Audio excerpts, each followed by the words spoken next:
دا د عبدالرحمن بابا یو څو نور اشعار دي چې د دنیا باره کې ویلي دي چې بس ژوند وفا نه لري. عبدالرحمن با فرمای هر ژوندی چې د مرده په قبر ورشي بس د دومره نصیحت په دې دنیا روښنایي په هغه غزونو د حرامه چې پرې کینی ګرد غبار د دې دنیا. الله اکبر. چا پرې چې دنیا نه نوځي بیا الله ورنه یېري مرګ ورنه یېري. وای روښنایي په هغه غزونو د حرامه چې پرې کینی ګرد غبار د دې دنیا. عجیبه عبدالرحمن زړه دې د کتو دی چې مرګی په دنیا شته دی او طلا خان دی. وای ژوندی ځان په ځمکه خښ که لکه تخم که لوی غواړې د خاورو په مقام شه. عاجزي کوه ساده ژوند کوه نو الله به عزت درکړي. عاجزي کوه ځان ډېر مه شو کوه.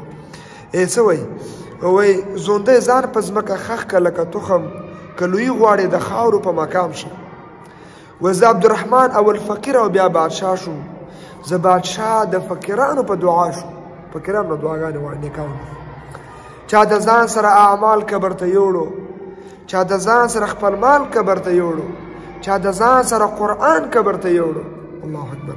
تخت او تاج د شاه جهان نه شولو پاتې د دولت نه یې کنګال قبر ته یوړو. باچهان نه باچهی پاتې شو.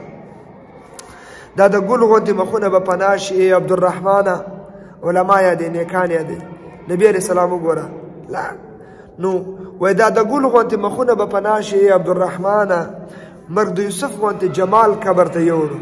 سبحان الله. ناشنا اشعار ویلي دي ښه د قرآن مجید آیتونه او د نبي صلی الله علیه وسلم حدیث راخیستي دي خلاصه ذکر کړی. سبحان الله.